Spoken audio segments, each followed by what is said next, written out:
Hi guys, welcome to another episode of Dexter's Diary.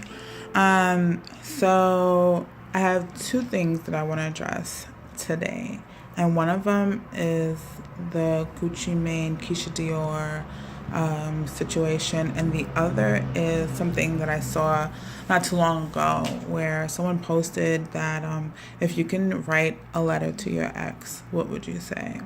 And I did go through the comments, and I was like, okay. But for me, I think more importantly, we just have to get to a space of letting go. And I gotta work on my arms, but we have to work we have to get to a place of being able to let go. It didn't work out. We have these moments of weakness and moments of reminiscing. Certain songs will come on or certain things will happen, and you'll think of your ex, and it's just like, we can try I have exes that I'm still friends with, and like strictly friends, like nothing's happening, there's no double dipping, it's just we're friends. And there's other exes where it's just like, no bad blood. We just go about your business. We're good. Nothing to see here. Keep it moving. So I have this one particular ex that we did the back and forth, and things were great. I'm not gonna lie, things were great for quite some time.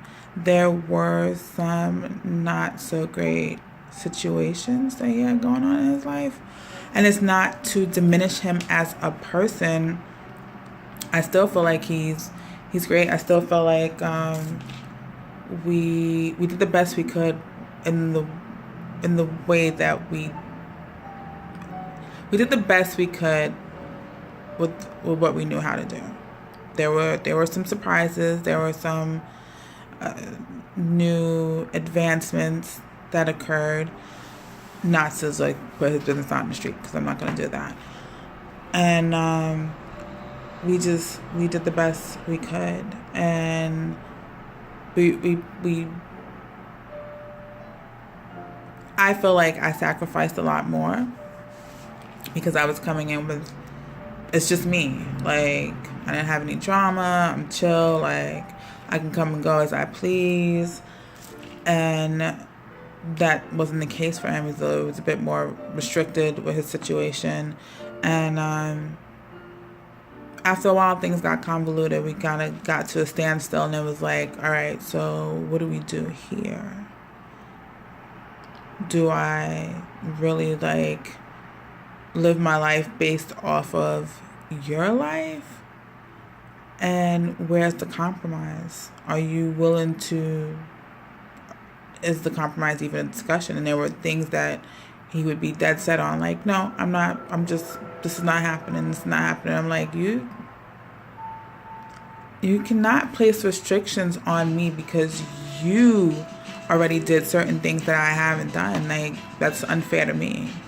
And so we would have these little tug of wars.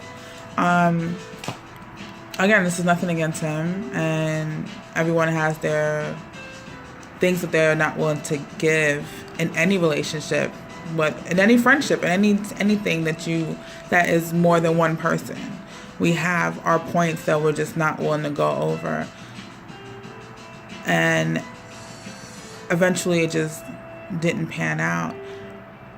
But I learned some wonderful, wonderful things about myself, about him, and also how I related to other people. And so I say all this to say, like, if I was to write a letter to him, I would say thank you. Like, there's no bad blood. I'm not upset. I'm not mad at you. You taught me to look at myself in a different way. You taught me to look at my beauty in a different way, my heart in a different way. You among other things, there are so many. I could be here all day, but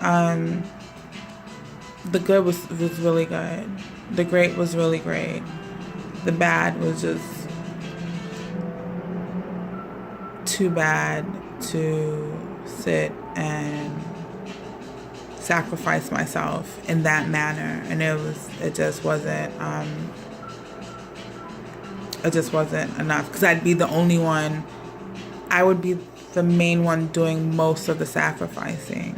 And so when I see, and to tie all this up with the Keisha and Gucci Mane situation, these memes circulating on social media, saying like, oh, she held him down when he was in jail, when he was on drugs, when he was sleeping with other women, and this is the, like, stop perpetuating these egregious falsehoods. Like, you don't have to sit and wait for anyone to get their crap together, get their shit together. Like, you want to run the streets, you want to do drugs, you want to do all this stuff, and I'm supposed to just, like, hold you down? Oh, because you gave me some money to flip? Like,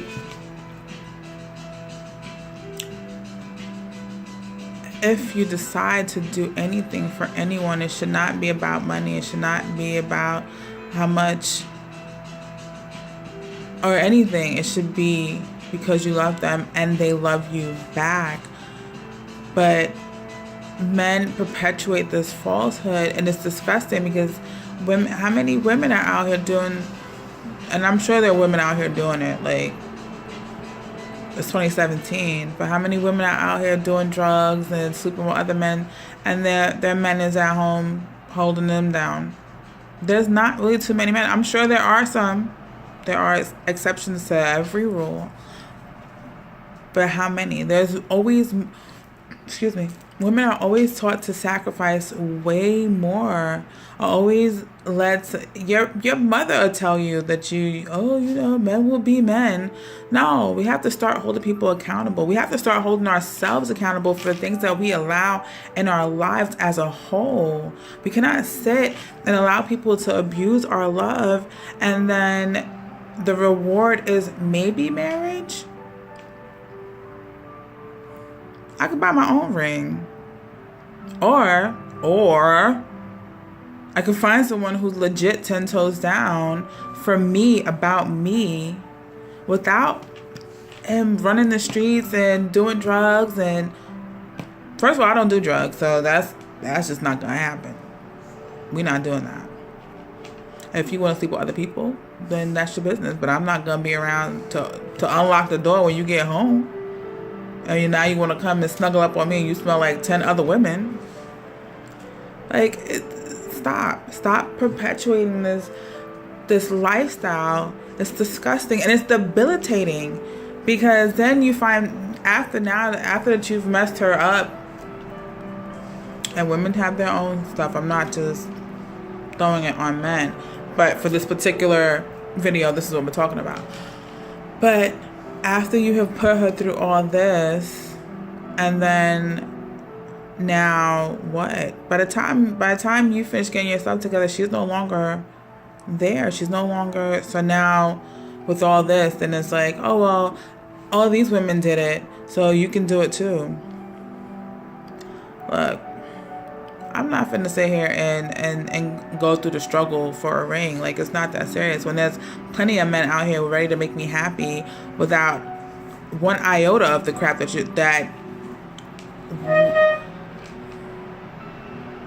that's my dog. Without one iota of the crap that someone else will put me through. Like, why? We don't have to do that. And let's say your ex isn't so wonderful, but there were wonderful parts. Stop romanticizing those two, sis. Like, let that go. Like, it was great. It was dope. But idealistically, it didn't work out, and it didn't work out for a reason. And it's time to sit back and examine those reasons and then apply them to the next relationship. I had one situation, and I was talking to one of my homeboys, and he called me out, and he was like, look, like, you keep dating the same type of men and expecting different results. Like, go back to the original. Go back to the main person. I was like, what? But once I gave it some thought, I realized what he was saying. Like, if you really look at it, like, most relationships seem to be carbon copies of previous relationships. The faces change, the names change, but the situations remain the same, because once we've gone through it, we tend to get comfortable with it. And it's kind of like a little experiment that your mind is playing. Like, okay, we're going to just try this over again. And yes, this person may look different. And yes, they smell different and spell their name different. But the situation is still the same. But this time, the outlook is going to be, the outcome is going to be different. No, it's not. No, it's not. No, it's not. It's not. It's not. It never is. So stop dating these carbon copies of whoever it is, your first love, the one who took your virginity, whatever it is, whoever it is, or the first guy to really like bring you to orgasm, whatever it is, make peace with it.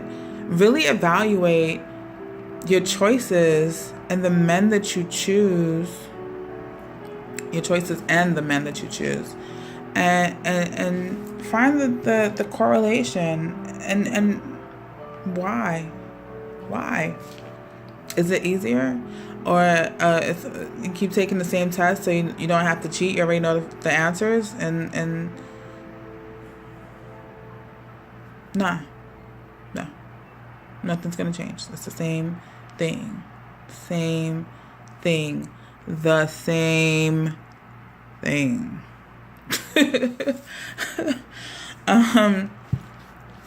So that's what it is. So that's my letter to my ex. Thank you. I appreciate you for the person that you are. I appreciate you for everything that you taught me. I wish you no harm. I have nothing towards you. And it's cool. But I'm making better choices now. And less sacrificing. And I hope you do the same. But yeah, I'm not sitting around for the other stuff. So, ladies, gentlemen, let's get our stuff together. Let's start figuring out what we're doing, because we are a part of the problem. We are a part of the situation. Again, it takes two to tango. You know that a relationship of one person doesn't happen. So realize what you're doing. Realize, and stop asking anyone to sit and struggle with you. I don't get that. I get that misery loves company crap. If you are in a bad place, stop trying to pull people into that bad place with you. How about this? How about you pull yourself up by your bootstraps and get it together?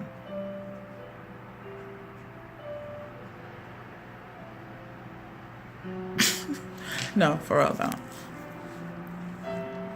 It's time to make these changes. It's time to let go. It's time to stop asking people so much of themselves.